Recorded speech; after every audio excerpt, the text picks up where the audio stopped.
தனம் தரும் கல்வி தரும் ஒரு நாளும் தளர்வறியா மனம் தரும் தெய்வ வடிவம் தரும் நெஞ்சில் வஞ்சமில்லா இனம் தரும் நல்லனவெல்லாம் தரும் அன்பர் என்பவர்க்கே கணம் தரும் பூங்குழலால் அபிராமி கடை கண்களை. இன்றைக்கி நம்ம ரொம்ப முக்கியமான ஒரு சப்ஜெக்ட் பேச போகிறோம். இதை ஸ்கிப் பண்ணாமல் பாருங்கள். இந்த சப்ஜெக்ட் பார்க்கும்போது உங்கள் ஜாதகம் உங்கள் கையில் இருந்தால் ரொம்ப நல்லது. அப்படி இல்லைன்னா இந்த சப்ஜெக்டை ஒரு தடவை கேட்டுட்டு பிறகு உங்கள் ஜாதகத்தை வச்சு இன்னொரு தடவை கூட பாருங்கள். உங்களுக்கே பல விடைகள் உங்களுக்கு புரிய வரும். ஒரு கோர்ட்டில் ஒரு கேஸை என்ன பண்ணுவாங்கன்னா திடீர்னு முடிச்சு வைப்பாங்க. முடிச்சு வைக்கிறதுனா என்ன? சரி, ஒன்று அந்த சம்மந்தப்பட்டவங்க யாராவது ஒருத்தவங்க வாபஸ் வாங்கிடுவாங்க. வாபஸ் வாங்கிட்டாங்கன்னா என்ன பண்ணணும்? அதுக்கு பிறகு அதை வாதாட முடியாது. அதனால் என்ன பண்ணுவாங்கன்னா முடிச்சு வைப்பாங்க. இப்படி தான் நடக்கும். அப்போ பரஸ்பரம் சரி இதுக்கு பிறகு இது ஒன்று வேணால் நம்ம சமாதானமாகிடுவோம் அப்படிங்கிறதுக்கு தான் முடிச்சு வைக்கிறது. இந்த முடிச்சு வைக்கிறதுக்கு முன்னாடி அவங்க ஏன் வாபஸ் வாங்குறாங்கன்னா, ஒன்று அவங்க தவறை உணர்ந்திருப்பார்கள். சரி, நம்ம எப்படி இனிமேல் நம்ம நடந்துக்கணும், நம்ம மேலே சில தப்பு இருக்குது, அதனால தான் இது நடந்துருச்சு, இனிமேல் நம்ம இந்த தப்பை இல்லாமல் இருந்தால் நம்ம நல்லா இருப்போம் அப்படின்னு இப்படி அவங்க குற்றத்தை ஒன்று ஒத்துக்கணும். இல்லை தான் மேலே ஒரு தவறு இருக்குன்னு தெரிஞ்சு அதை மாற்றிக்கிறதுக்கு முயற்சி பண்ணணும். அப்போ தான் வாபஸ் வாங்குவாங்க. அப்போ தான் இது முடிச்சு வைக்கப்படும். சண்டை போட்டுக்கிட்டே இருக்கிறதுனால எந்த விதமான பிரயோஜனமும் இல்லை. தர்மசாஸ்திரப்படி ஒரு தவறை ஒரு மனிதன் முதல்ல ஒத்துக்கணும். நான் ஒரு தப்பு பண்ணியிருக்கேன் அப்படின்னா எனக்கு தெரியாமல் ஒரு தப்பு நடக்க போகிறதில்ல. சார், என் மேலே அபாண்டமாக ஒருத்தவங்க பழி சுமத்திட்டாங்க சார் அப்படின்வாங்க. அபாண்டமாக என்னை தப்பு நமக்கே தெரியும் நம்ம தப்பு பண்ணியிருக்கோமா தப்பு பண்ணலையான்னு. நம்ம ஏதாவது ஒரு ஹிண்ட்டு நம்ம இருந்திருந்ததுன்னா அவன் 2 ஆக்குவான் 3 ஆக்குவான், அது அவனுடைய வேலை. ஆனால் அந்த ஒன்று இருக்கிறது நம்ம கையில் தான் இருக்குது. ஒரு ஃபுல் ஸ்டாப் வச்சது யார்? ஃபுல் ஸ்டாப் வைக்காமல் விட்டுருந்தோம்னா அவன் 2 ஆக்க முடியாது 3 ஆக்க முடியாது. அப்போ 3 ஆக்குறான் 2 ஆக்குறான்னா நமக்கு ஒரு ஃபுல் ஸ்டாப் வச்சுருக்கோன்னு அர்த்தம். ஸோ அப்போ நம்ம என்ன பண்ணக்கூடாது? ஒரு தப்பு வாழ்க்கையில் நடக்குதுன்னா நமக்கே அது முன்னாடி தெரிஞ்சிடும். அதனால தான் நம்ம லைஃப் என்ன ஆகுதுன்னா நிறைய இடங்களில் செட்டில் ஆக முடியல. நம்ம லைஃப்பில் நாம் நினைக்கிறது நடக்க மாட்டேங்குது. நம்ம ரொம்ப கைகூடி வரக்கூடிய திட்டங்கள்லாம் பலகீனமாகி நின்று போயிடுது. ஒரு நல்ல போஸ்டிங்கிலே உட்காந்துருக்கோம்னா அந்த போஸ்டிங்கில் ரொம்ப நாள் தொடர முடியல. சில பேருக்கு விதுக்குன்னு இருக்கும், எப்போ இந்த போஸ்ட் நம்மளை விட்டு போகும் அப்படின்னு. சில பேர் சம்பாதிக்கலான்னு யோசனை வரும், எல்லாம் ரெடி பண்ணுவாங்க, ஆனால் சம்பாதிக்க முடியாது. இன்னும் ஒரு சில பேருக்கு பார்த்திங்கன்னா சம்பாதிக்கிறதுக்கு நல்ல யோகங்கள் அந்த சம்பாதிச்சு விட்டுடுவோம், யாருக்கும் தெரியாமல் விட்டுடுவோம். அது எவனுக்காக தெரிஞ்சால் பிரச்சனை ஆகிடுமேன்னு நம்ம தெரியாமல் வச்சுப்போம். கடைசியில் போனதுக்கு பிறகு அவன்கிட்ட சொல்ல முடியாது. அப்போது ஒரு லைஃப்பில் செட்டில் ஆக முடியல, ஃபேமிலியில் செட்டில் ஆக முடியல, வாழ்க்கையில் செட்டில் ஆக முடியல, கௌரவமாக ஒரு விஷயத்தை நம்ம ஒரு தகுதியை உயர்த்திக்க முடியல. இதுக்கு என்ன காரணம்? சில பேர் உயர்த்திக்கிட்டே வராங்களே, அதுக்கு என்ன காரணம்? இப்போ 2 பற்றி தான் நம்ம அலசி ஆராய போகிறோம். இது ஒரு உண்மையான சப்ஜெக்டு, முக்கியமான சப்ஜெக்டு. உங்கள் ஜாதகத்தை வைத்து தான் இந்த சப்ஜெக்ட் பேச போகிறேன். இதில் ஒவ்வொரு ராசிக்கும் எப்படி இருக்குன்னு தனிப்பட்ட முறையில் விவரிக்க போகிறோம். அதுக்கு முன்னதாக இந்த பிளானட் பொசிஷனை பற்றி உங்களுக்கு சொல்லிடுறேன். அதற்கு பிறகு ஒவ்வொரு ராசிக்குள்ளே வரேன். இப்போது உங்களுக்கு லக்னம் நல்லா இருக்கணும்.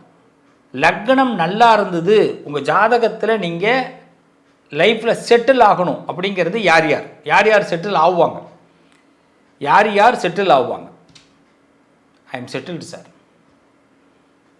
ஐ எம் அன்செட்டில்டு சார். நமக்குள்ளே நமக்கு அந்த கேள்விக்கு பதில் நமக்கு மட்டும்தான் இருக்கும். வாழ்க்கையில் நிறைய நடிச்சுக்கிட்டே இருப்போம். செட்டில்னால் எப்படி? ஒருத்தன் செட்டில் ஆகிட்டான் சார், நான் மட்டும் செட்டில் ஆகலை சார். ஒருத்தன் என்னோட படித்தவன் நல்லா வந்துட்டான், நான் மட்டும் முன்னேறவே முடியல. என்ன காரணம்? ஃபஸ்ட்டு என்னென்னா அவனுக்கு லக்னம் செட்டில் ஆனவனுக்கு லக்னம் நல்லா இருக்கும். லக்னத்துக்குரியவன் உச்சம் ஆட்சி நட்பு பெற்றிருந்தால் அவன் வாழ்க்கை நிலை பெறும். 2ஆம் பாவம் சொல்லுவாங்க. பாவம் இல்லை, பாவம். பாவம்ங்கிறது வேற, பாவம்ங்கிறது வேற. 2ஆம் பாவம் பார்த்தீங்கன்னா செல்வம், குடும்பத்தை குறிக்கும். இதில் குரு, சுக்கிரன், புதன் போன்ற சுபகிரகங்கள் இருந்தால் அவனும் வெற்றி பெறுவான், செல்வம் நிறைய கிடைக்கும், குடும்ப வாழ்க்கை நல்லாயிருக்கும். 4ஆம் பாவம் ஒருத்தனுக்கு சொந்த வீடு, மன நிம்மதி கிடைக்கணும்னா, அவனுக்கு மன அமைதி கிடைக்கணும்னா 4ஆம் பாவத்துக்குரிய கிரகங்கள் இருக்கணும். 7ஆம் பாவம் தான் ரொம்ப முக்கியம். கூட்டாளிகள், கல்யாண வாழ்க்கை. சில பேர் கல்யாணமே நடக்காது, சில பேர் கல்யாணம் நடந்து கஷ்டப்படுவான், சில பேருக்கு கல்யாணம் கூட்டாளிகள் அமைய மாட்டாங்க. அப்படி இதெல்லாம் சரியாக அமைஞ்சால் தான் நமக்கு குடும்ப வாழ்க்கை நிலை பெறும். அப்போ 7ஆம் பாவம் ரொம்ப பார்த்துக்கணும். அடுத்த 10ஆம் பாவம் நம்ம பார்க்க வேண்டிய பாவம் லக்னம், 2ஆம் பாவம், 4ஆம் பாவம், 10ஆம் பாவம். 10ஆம் பாவம் தொழில் சம்பந்தப்பட்டது. இதில் சூரியன், சனி, புதன் இவங்கெல்லாம் வலிமை பெற்றிருந்தால் ரொம்ப நன்மை. அவங்க ரொம்ப பொசிஷன் வலிமையாக இருக்கணும். அடுத்த 11ஆம் பாவம் லாபத்தை நோக்கியது. இது இல்லாமல் ஒரு ஜாதகத்தில் குரு வலிமை பெறணும், சனி வலிமை பெறணும். இப்படி இருந்ததுன்னா அந்த ஜாதகம் செட்டில்டு, நிரந்தரமான நல்ல பலனை பார்க்க முடியும். இந்த அன்செட்டில்டு எப்படிங்க கண்டுபிடிக்கிறது? ரொம்ப சிம்பிள். லக்னாதிபதி, நல்ல கவனிங்க, லக்னத்துக்கு அதிபதி 6, 8, 12 அந்த பாவங்களில் பலவீனமாக இருந்தால் அவங்க அன்செட்டில்டு தான். அதுக்கு சில மாற்று முறைகளை கையாண்டால் தான் செட்டில் ஆக முடியும். இன்றைக்கி தெரிஞ்சுக்கிட்டிங்கன்னா உடனடியாக அது மாற்று முறைகளுக்கு என்னன்றதை ஜோதிட ரீதியாக உள்ளே போங்க, அப்போ தான் கண்டுபிடிக்கலாம். 10ஆம் பாவம் அதோட அதிபதி இந்த ராகு, கேது, சனி, செவ்வாயோடு தொடர்பு கொண்டாலோ பார்த்தாலோ சேர்ந்தாலோ அவங்களுக்கு பிஸ்னஸ் லாபம் கிடையாது. வேலையில் மாற்றம் நடந்துக்கிட்டே இருக்கும். ஒரு தொழில் ஒன்றா இருக்க முடியாது, தொழில் மாறிக்கிட்டே இருக்கும், வேலை மாற்றிக்கிட்டே இருக்கும். அதுமாதிரி 2ஆம் பாவம் பாதிக்கப்பட்டா, 2ஆம் பாவம் பாதிக்கப்பட்ட லக்னத்துக்கு 2ஆம் பாவம் பணம் தங்காது. 4ஆம் பாவம் பாதிக்கப்பட்டா இடம் மாறிக்கிட்டே இருக்கணும், ஒரு நிரந்தர பிளேஸ்மெண்ட் இருக்காது. 7ஆம் பாவம் பாதிக்கப்பட்டா இல்லற வாழ்க்கை நல்லா இருக்காது, கூட்டாளிகளோடு பிரச்சனை ஏற்படும், கூட்டாளிகளால் பிரச்சனை ஏற்படும். 8ஆம் பாவம் வலுப்பெற்று சுப பார்வை இல்லாமல் இருந்ததுன்னா எதிர் மாற்றங்கள் தான் நிறைய நடக்கும். முதல்ல நல்லது நடக்கிற மாதிரி நடந்து கவுத்து விட்டு போயிடும். அதாவது ஏற்றம் இறக்கம். இதை விட ரொம்ப முக்கியம் 12ஆம் பாவம் அதிகமாக செயல்பட்டதுன்னா அவங்களுக்கு அலைச்சல், செலவு, வெளிநாடு போயும் பிரயோஜனம் இல்லாமல் இருக்கும். ஸோ இதுதான் ஜோதிடத்தில் சிம்பிளாக நீங்கள் தெரிஞ்சிக்க வேண்டியது. இப்போது மேஷத்துக்கு எப்படி இருக்கும், ரிஷபத்துக்கு எப்படி இருக்கும், அது வரை மீனம் வரைக்கும் எப்படி இருக்குங்கிறத பற்றி உங்கள் ராசியில் நான் உங்களுக்கு நீங்கள் செட்டில் ஆகணும்னா உங்கள் கிரகங்கள் எப்படி இருக்கணும், அன்செட்டில் ஆகிறதுக்கு எப்படி இந்த கிரகங்கள் இருக்குங்கிறத பற்றி தெளிவுபடுத்த போகிறேன். வாங்க உள்ளே போவோம். வாழ்த்துக்கள். உயர்ந்த உள்ளம், நிலைத்தன்மை கொண்ட மேஷராசி அன்பர்களே, மேஷத்திற்கு ஏன் செட்டில் ஆக முடியல அப்படிங்கிறத பற்றி தான் இப்போ பேச போகிறோம். ஏன் செட்டில் ஆக முடியல, ஃபஸ்ட்டு அது தெரிஞ்சுக்கணும். ஏன் செட்டில் ஆக முடியலன்னு தெரிஞ்சுக்கணும். அப்புறமா செட்டில் ஆகிறதுக்கு என்ன வழி, எப்படி செட்டில் ஆகலாம் அப்படிங்கிறத பற்றி தெரிஞ்சுக்க போகிறோம்.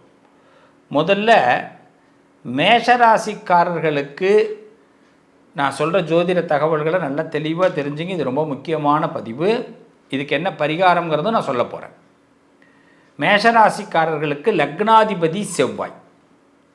அந்த செவ்வாய் உங்கள் ஜாதகத்தில் பலகீனமாக இருந்தால் நம்ம எடுக்கிற முயற்சி எல்லாம் தோற்றுக்கிட்டே இருக்கும். ஏன் நம்ம தோற்றுக்கிட்டே இருக்கோங்கிறத முதல்ல தெரிஞ்சுக்கணும். வீடு கட்டுறதா இருந்தால் கட்ட முடியாது, கட்டினா குடி போக முடியாது, கல்யாணம் பண்ண முடியாது, குழந்தை பெற்றுக்க முடியாது, கல்யாணம் பண்ணினோம்னா குழந்தை பெற்றுக்கிட்டோம்னா அந்த குழந்தைங்க வாழ்க்கையை சரியாக தீர்மானம் பண்ண முடியாது. எல்லாமே நமக்கு ஒரு தொடர்கதையாக இருக்கும். சார் எனக்கு பிரச்சனையே முடியல சார், எனக்கு பிரச்சனையே முடிய மாட்டேங்குது அப்படின்னுவோம். காரணம் இப்போ மேஷ லக்னமாக நீங்கள் இருந்தாலும் மேஷ ராசியாக இருந்தாலும் உங்களுக்கு அந்த செவ்வாய் பலகீனமாக கூடாது. இதை முதல்ல தெரிஞ்சுங்க. அடுத்தது உங்கள் லக்னம் என்னவோ, மேஷ ராசிக்கு இப்போ மிதுன லக்னமாக இருக்கீங்க அப்படின்னா அந்த மிதுன லக்னத்துக்குரிய புதன் பலகீனம் அடையக்கூடாது. அப்படின்னா நம்மளால் டெவலப் ஆக முடியாது. அடுத்தது 10ஆம் பாவத்தை சனி குறிப்பார். மேஷத்துடைய 10ஆம் பாவம் எங்கே யார் கையில் இருக்குது? சனி. அவர் பாதிச்சிருந்தார்னா நம்ம சட்ட சிக்கல்களை சந்திக்கணும். எல்லாம் ஸ்லோவாக போகும், நேரத்துக்கு ஒன்றும் நடக்காது. நான் இப்போ சொல்கிறதெல்லாம் நெகட்டிவாக சொல்கிறேன்னு நினைக்காதீங்க. ஏன் செட்டில் ஆக முடியல அப்படிங்கிறதுக்கு காரணம். அடுத்தது எப்படி செட்டில் ஆகிறத பற்றி சொல்ல போகிறேன். 3வது, உங்களுக்கு குரு நீசமாயிருந்தால், மேஷராசிக்காரவங்களுக்கு குரு நீசமாயிருந்தால் நல்ல மனுஷங்களோட தொடர்பே கிடைக்காது. வெறும் கெட்டவனாக இருப்பான். பூரா கெட்ட பையன் தான் நம்மள்ட்ட இருப்பான். கெட்ட மனிதர்கள் தான் நமக்கு சகவாசம் அமையும். நல்ல மனுஷனே பார்க்க முடியாது. ரொம்ப அக்கறையாக உள்ளவனாக இருப்பான். அவன் நமக்கு ஏதாவது பிரச்சனை பண்ணிகிட்டே இருப்பான். 2ஆம் பாவம் பாதிக்கப்பட்டிருந்தால் குடும்ப வாழ்க்கையிலேருந்து விலகி இருப்போம். ஆசைப்பட்ட மாதிரி பொண்டாட்டி புருஷன்ட்ட கூட நடந்துக்க முடியாது, பிள்ளைங்கள்ட்ட நடந்துக்க முடியாது. என்னமோ நம்மளை விரோதி மாரி பார்ப்பாங்க. அதே மாதிரி 11ஆம் பாவம் லாபம் குறைவு. நல்ல கவனிங்க, 11ஆம் பாவம் மேஷராசிக்கு சரியாக இல்லைன்னா லாபம் ரொம்ப குறை. லாபமே இருக்காது. எதை எடுத்தாலும் பிஸ்னஸ்ஸு, வேலை, உழைப்புக்கு ஏற்ற ஊதியம் அமையாது. இப்போ 11ஆம் பாவம் சரியாக இருக்கான்னு பார்த்தோம். அடுத்தது, ராகு 10ஆம் பாவத்தில் இருந்தால் தொடர்ந்து எதிரிகள் தான். எதிரியோடு இருந்துக்கிட்டே இருக்கணும். ராகு 10ஆம் பாவத்தில் இருந்தால். கேது 4ஆம் பாவத்தில் இருந்தால் நிரந்தரமான உத்தியோகம், நிரந்தரமான ஒரு பொசிஷன் அமையாது. தாயாருக்கு நமக்கு ரொம்ப வாக்குவாதம். தாயார் நம்ம இன்னொரு இப்போ அண்ணன் தம்பி இருக்காங்க, அக்கா தங்கச்சி இருக்காங்கன்னா அவங்களுக்கு ரொம்ப சப்போர்ட் பண்ணுவாங்க, நமக்கு சப்போர்ட் பண்ண மாட்டாங்க. தாய் வழி உறவுகள் நமக்கு ஏதாவது மனக்கசப்புகளை ஏற்படுத்திக்கிட்டே இருப்பாங்க, இல்லை நமக்கு ஒரு பாரத்தை கொடுத்துக்கிட்டே இருப்பாங்க. சூரியன் உங்களுக்கு பலவீனமாக இருந்தால் அடுத்தது புகழ் பெற முடியாது. எல்லாம் செய்வோம், புகழ் மட்டும் கிடைக்காது. நம்ம எல்லாம் பண்ணி கொடுத்துருக்கோம் சார், ஆனால் நான் ஒரு பதவிக்கு வர முடியல சார். பல பேருக்கு பதவி ஏற்றி விட்ருக்கேன், நான் பதவிக்கு வர முடியலன்னுவாங்க. அப்படியே பதவி வந்தாலும் பிரயோஜனம் இல்லாமல் இருக்கிறேன் சார். சூரியன் பலவீனமாக இருந்தால். புதன் பாதிக்கப்பட்டிருந்தால் தகுந்த நேரத்தில் நம்மளோட புத்திசாலித்தனம் வேலை செய்யாமல் போயிடும். கர்ணனுக்கு எப்படி, கர்ணன் இறப்பதற்கு முன்னாடி அவனுக்கு இறப்பதற்கு காரணமாக எப்படி சம்பவங்கள் நடந்ததோ அதே மாதிரி நம்ம வாழ்க்கையில் பார்த்திங்கன்னா நல்ல நேரங்களில் தக்க நேரத்தில் நம்ம என்ன உதவி பண்ணியிருந்தாலும் அந்த உதவி திருப்பி ரிப்பீட் ஆகாது, ரிப்ளை நமக்கு கிடைக்காது. அங்கே புதன் ஏன்னா அறிவு பாதிக்கப்பட்டிருந்தால். அடுத்தது, சனி திசை உங்களுக்கு நடந்தால், மேஷராசிக்கு சனி திசை நடந்தால் எல்லாத்துலேயும் தாமதம்தான். 19 வருஷம் சனி திசை. ஸோ இதெல்லாம் நம்ம லைஃப்பில் செட்டில் ஆக முடியாமல் இருக்கிறதுக்கு காரணம். சார் எப்படி செட்டில் ஆகலாம் அதை சொல்லுங்கள். செட்டில் ஆக முடியலன்னு எங்களுக்கே தெரியுது. பரிகாரத்தோடு சொல்கிறேன், கவலைப்படாதீங்க. எப்படி செட்டில் ஆகலான்னா, உங்கள் ஜாதகத்தில் செவ்வாய் பலம் பெற்றிருந்தால் உங்களுக்கு பூமி லாபம் ஏற்படும். பூமியில் இருக்கிற வில்லங்கம் குறைஞ்சிடும், பிரச்சனைகள் விலகிடும். முக்கியமாக செவ்வாய்க்கிழமையில் செவ்வாய் ஹோரையில் எந்த விஷயத்தை நீங்கள் ஆரம்பித்தாலும் உங்களுக்கு அடுத்து டக்குன்னு ஈஸியாக நடக்கும்.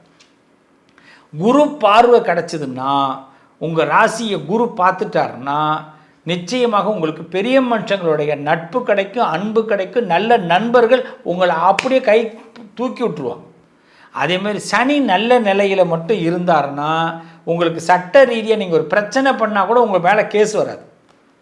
அதுமாரி நீங்கள் டிலேங்கிற பொசிஷனே உங்களுக்கு வராது, டக்குன்னு நல்லா நடக்கும். இதுக்கு சனி நல்ல நிலைமையில் இருக்கணும். அதுமாரி 10ஆம் பாவம் அதோட அதிபதி வலிமை பெற்றிருந்தால் நீங்கள் சொல்கிறத 10 பேர் கேட்பான். நீங்கள் உங்கள் பிஸ்னஸில் நீங்கள் சக்ஸஸ்ஃபுல்லாக இருப்பீங்க. நீங்கள் பண்ணுற தொழிலில் வெற்றி பெற முடியும். வேலை பார்க்குற இடத்துல உங்களுடைய நிலை உயரும். 11ஆம் பாவம் சரியாக இருந்தால் லாபத்தை பெற முடியும். அதே மாதிரி சூரியன் பலம் பெற்றிருந்தால் புகழ் அடைவீர்கள். புதன் நல்ல நிலையில் இருந்தால் புத்திசாலித்தனத்தினால் வெற்றி பெறுவீர்கள். குரு தசை நடக்கும் பொழுது அமோகமான புரட்சி நடக்கும், திடீர் முன்னேற்றம் ஏற்படும். சுக்கிரன் உதவி உங்களுக்கு அதிகமாக இருந்தால் மிக சிறப்பு. உங்களுக்கு சொல்லுவாங்க, ஆணாக இருந்தால் நிறைய நட்புகள் ஏற்படும், பெண் நட்புகள் ஏற்படும். பெண்ணாக இருந்தால் நல்ல பெரிய மனிதர்களுடைய நட்புகள் ஏற்படும். உங்களுக்கு ஈஸியாக பண வரவுகள்லாம் அமையும். சுக்கிரன் உதவி செய்யணும். ராகு கேதுவுடைய பாதிப்பு குறைந்தால் நீங்கள் தான் செட்டில்மெண்ட், உங்கள் லைஃப் செட்டில் ஆகிடும். இதை மட்டும் நல்லா தெரிஞ்சிங்க. சரிங்க, எங்கள் செட்டில் ஆகிறதுக்கு என்ன பரிகாரம்? ரொம்ப சிம்பிளாக சொல்கிறேன். செவ்வாய்க்கிழமையில் முருகனை வழிபாடு பண்ணுங்கள். எதை ஆரம்பித்தாலும் உங்களுக்கு செவ்வாய் மட்டும் நல்லா இருக்காரான்னு செக் பண்ணிக்கிட்டு செவ்வாய்க்கிழமை ஆரம்பிங்க. செவ்வாய் ஹோரையில் ஒரு விஷயத்தை துவங்குங்க, பேசுங்க, நல்லது நடக்கும். கண்டிப்பாக கையில் ஒரு சிகப்பு கயிறு கட்டிக்குங்க. முருகன்கிட்ட வேண்டி முடிச்சு போட்டு சிகப்பு கயிறு கட்டிக்கிங்க. அதுமாரி பார்த்தீங்கன்னா சிவப்பு துணி யாருக்காவது தானம் கொடுங்க. உங்களுக்கு ரொம்ப சிரமமாக இருக்குது, என்னால் முடியலை, என்னை இந்த இக்கட்டான சூழ்நிலையிலேருந்து விலகணுன்னா சிகப்பு துணி தானம் கொடுங்க. அதே மாதிரி சிவப்பு பருப்புன்னு சொல்லுவாங்க. கடலை, அதாவது பைத்தம்பருப்புலேயே சிவப்பு பருப்பு இருக்கும். அந்த பருப்புகளில் பார்த்தீங்கன்னா அந்த பருப்பு தானம் கொடுங்க. இன்னும் ஓப்பனாக சொல்கிறேன், ஓம் அங்காரகாய நமக, ஓம் அங்காரகாய நமக அப்படிங்கிற மந்திரத்தை தொடர்ந்து சொல்லுங்கள். முருகனுடைய ஓம் சரவண பவங்கிற மந்திரத்தை தொடர்ந்து சொல்லுங்கள். காலையில் 108 தடவை 2 மந்திரத்தையும் சொல்லுங்கள்.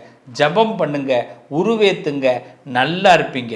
இன்னும் ஒன்று சொல்கிறேன், இந்த செட்டில் ஆனதை தக்க வச்சுக்கிறதுக்கு, சார் நான் செட்டிலாக இருக்கேன் சார், எனக்கு கொஞ்சம் ஆண்டவன் எல்லாம் கொடுத்துட்டான், ஊடு கொடுத்துட்டான், எனக்கு கல்யாண வாழ்க்கை நல்லா இருக்குது, நான் நிம்மதியாக இருக்கிறேன் சார், இது செட்டில் பண்ணுறது எப்படி தக்க வச்சுக்கிறது அப்படி நீங்கள் நினச்சிங்கன்னா அதுக்கு நான் உங்களுக்கு ஒரு எளிமையான ஐடியா கொடுக்குறேன்.